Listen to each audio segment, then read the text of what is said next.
اور وہ چاہتے ہیں کہ دسمبر تک کسی طریقے سے چاہے پنجاب کی حکومت رہتی نہیں رہتی سسٹم کو دسمبر تک کھینچا جائے، دسمبر کے بعد کی صورتحال کو دسمبر کے بعد دیکھا جائے گا۔ یہ اتفاق رائے اب تک جو حکمران اتحاد ہے وفاق کا اس میں موجود ہے۔ پاکستان تحریک انصاف اگر قبل از وقت انتخابات چاہتی ہے تو بال اب اس کے کورٹ میں ہے، لیکن ایسی صورتحال میں جب اگر وہ پریشر بڑھائے گی اور حکومت سے بات چیت کیے بغیر اس اقتدار اس حکومت کا خاتمہ کرنا چاہے گی تو یہ آسان نہیں ہوگا، کیونکہ اسی الیکشن کمشنر کے ماتحت پاکستان تحریک انصاف کو اگلا الیکشن لڑنا ہوگا، جس الیکشن کمیشن کو پاکستان تحریک انصاف نے آڑے ہاتھوں لیا ہوا ہے۔ تو بہت ون ون سچویشن نہیں ہے، لیکن ایک چیز ذہن میں رکھیے گا کہ فوری طور پر نہ تو پاکستان مسلم لیگ نون اور اس کی اتحادی جماعتیں یا پاکستان تحریک انصاف کے درمیان کوئی مذاکرات یا کوئی ٹیبل ٹاک شروع ہونے کا جو امکان ہے وہ نظر نہیں آتا، کچھ دن لگیں گے، اور یہ حکمران اتحاد کی خواہش ہوگی کہ کم از کم نومبر گزرنے کے بعد اگر کوئی گفتگو ہوتی ہے تو ہو نومبر سے پہلے حکمران اتحاد پاکستان تحریک انصاف کے ساتھ ٹیبل ٹاک پر جانے سے گریز کرے گا، لیکن پنجاب کے اقتدار کے بعد کی جو صورتحال ہوگی اسے دیکھتے ہوئے مد نظر رکھتے ہوئے حکمران اتحاد جو وفاق کا ہے وہ کوئی فیصلے کرے گا۔ دوسری خبر جس پر ہم آپ سے بات کریں گے، دوسری سب سے اہم خبر اس وقت بلوچستان کے حوالے سے میں بات کرنا چاہوں گا۔ بلوچستان اس وقت ڈوبا ہوا ہے، اور بلوچستان میں جو بارشیں ہیں، جو مونسون کا اسپیل ہے، اس نے بلوچستان کا کوئی ایسا علاقہ نہیں ہے جہاں پر سیلابی ریلیں نہ آئے ہوں، جہاں پر کچے مکانات منہدم نہ ہوئے ہوں۔ پی ڈی ایم اے کے ہی فگرز کو اگر دیکھتے ہیں کہ 200 سے 250 لوگ اب تک لقمہ اجل بن چکے ہیں، اور کئی ڈیم، کئی پہاڑ، کئی 200 پی ڈی ایم اے پروونشل ڈیزاسٹر مینجمنٹ اتھارٹی کے ہی اگر اعداد و شمار کو اٹھائیں تو صرف 200 سے 250 لوگ جو ہے اس بارشوں میں اپنی زندگی کھو چکے ہیں۔ ان بارشوں کی تباہیوں کے نتیجے میں کتنے ہی مکانات منہدم ہوئے، کئی ڈیم متاثر ہوئے، کئی برساتی نالے بکھرے ہوئے پانی کی طرح جو ہے نا وہ پانی ان میں چلتا رہا، اور کئی ایسے پل ہیں جنہیں نقصان پہنچا۔ اگر قابل ذکر بات کرتے ہیں تو سب سے بڑا کراچی ہب کا جو کنیکٹ کرتا ہے بلوچستان کو سندھ سے کراچی کے مقام پر، وہ ہب کا پل بہہ گیا۔ اس کے علاوہ مچھ کا جو پل ہے جو مچھ سٹی کو کوئٹہ کے ساتھ اور جو ہائی وے بولان کے ساتھ کنیکٹ کرتا ہے وہ اس کا ایک حصہ بہہ گیا۔ مکران کوسٹل ہائی وے 3 سے 4 جگہ پر بند ہے۔ اس کے علاوہ بیلا کے قریب جو نیشنل ہائی وے ہے وہ تقریباً 2 سے 3 جگہ پر ڈسٹرب ہوئی ہوئی ہے اور بند ہوئی ہوئی ہے۔ ان ساری صورتحال میں، اس ساری تباہی میں میری ایک کوشش، ایک خواہش تھی کہ ان دنوں میں کوئی ایک ایسی تصویر نظر آئے کہ جہاں عوام مشکل میں ہے، جہاں عوام تکلیف میں ہے، وہاں ہمارے منتخب نمائندے اگر کچھ نہیں کر سکتے، چاہے وہ حکومت کے ہوں، اپوزیشن کے ہوں، چاہے وہ صوبائی اسمبلی کے رکن ہوں یا قومی اسمبلی کے رکن ہوں، وہ کہیں پر نظر آئیں۔ لیکن ابھی تک مجھے کوئی ایسی تصویر نظر نہیں آتی جہاں گہرے پانی میں پر ڈوبے ہوئے کسی کچے مکان کے قریب مجھے کوئی رکن قومی اسمبلی، کوئی سینیٹر، کوئی ایم پی اے بیٹھا ہوا نظر آتا، کھڑا ہوا نظر آتا۔ وہ عوام کے لیے کچھ نہ کر سکتا ہوتا، صرف ان کی تکلیف میں ان کے ساتھ کھڑا ہوتا، تو بھی عوام سمجھتی کہ ان کے منتخب نمائندے ان کے ساتھ موجود ہیں۔ اس دوران جب بلوچستان ڈوب رہا تھا، ہمارے منتخب نمائندے سلیمانی ٹوپی پہن کر اس وقت بلوچستان سے غائب ہیں۔ جو تصویریں آتی ہیں اس میں منتخب نمائندے، چاہے وہ حکومت کے ہوں یا اپوزیشن کے ہوں، اپوزیشن ویسے ہی یہاں فرینڈلی ہے اور برائے نام ہے، وہ اسلام آباد اور کراچی کے ٹھنڈے کمروں میں یا پھر کوئٹہ کے ٹھنڈے کمروں میں موجود ہیں، اور وہاں سے بیٹھ کر ایک پریس ریلیز جاری کرنے کو اپنا فریضہ سمجھتے ہیں، اور اسی کے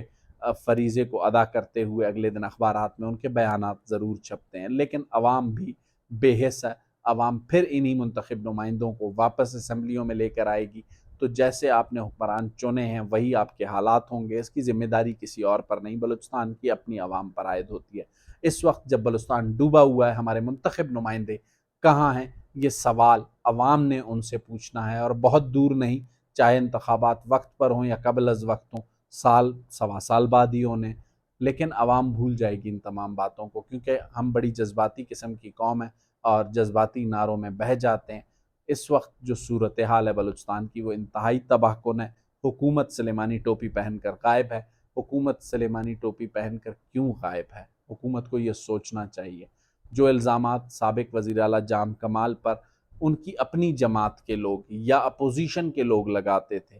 آج ان الزامات کا سامنا ان تمام حکومتی جماعتوں کو، اپوزیشن کو خود کرنا پڑ رہا ہے۔ لیکن جام کمال جو کہ سابق وزیر اعلیٰ ہیں، وہ بھی اپنے حلقے میں موجود نہیں ہیں۔ ان کا حلقہ اس وقت سب سے متاثر اضلاع میں شامل ہو،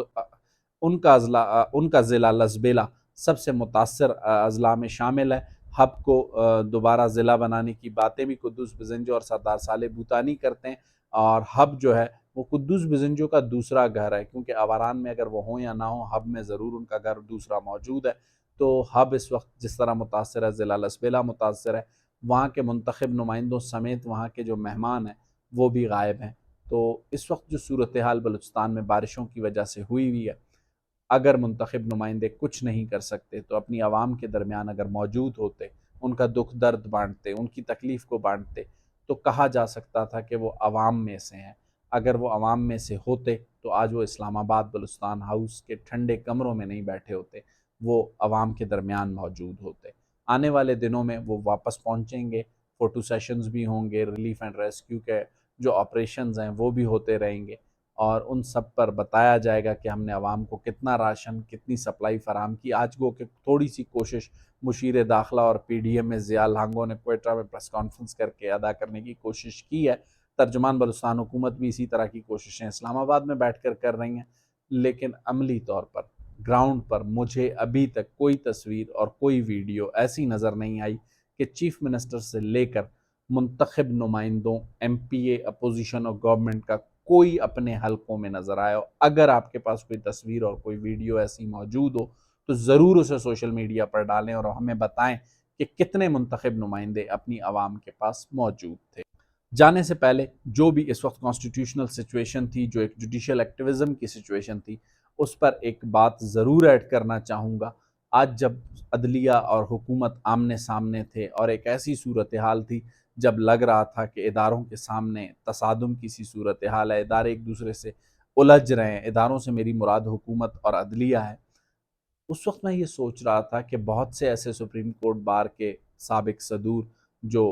موجود ہیں سپریم کورٹ میں، لائرز موومنٹ میں بلوچستان کا ایک ہیرو تھا جس کا نام علی احمد کرد تھا۔ علی احمد کرد مجھے کہیں نظر نہیں آیا، اور میں نے یہ سوچا کہ علی احمد کرد سے رابطہ کر کے ان سے پوچھوں کہ عدلیہ اور جو حکومت ہے وہ آمنے سامنے ہیں، آپ عدلیہ کا ایک اہم ستون ہے، سپریم کورٹ بار کے سابق صدر رہ چکے ہیں، اس کے علاوہ جوڈیشری کی جو موومنٹ ہے یا رول آف لا کی جو تحریک ہے، کانسٹیٹیوشن کی جو تحریک ہے، آپ اس کے ہراول دستے میں اب سے نہیں 1970 سے رہے ہیں۔ جی ہاں، علی احمد کرد 1970 سے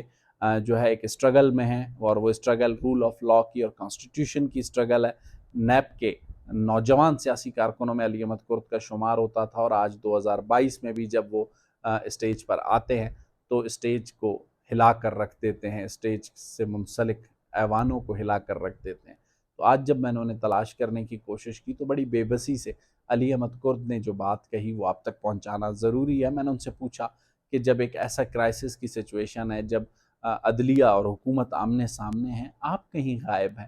تو انہوں نے بڑے افسوس کے ساتھ ایک جملہ کہا، انہوں نے کہا میں ضرور پچھلے 3 ماہ میں اپریل سے لے کے اب تک جو صورتحال عدالت اور حکومت کے درمیان ہے ضرور فعال ہوتا، ضرور اپنا کردار ادا کرتا، اگر مجھے تھوڑا سا بھی یہ شبہ یا شک ہوتا کہ اس کا فائدہ عام آدمی کو ہوگا، کیونکہ مجھے یہ یقین تھا کہ ساری لڑائی کا فائدہ چند مخصوص سیاسی لیڈرز کو تو ہو سکتا ہے،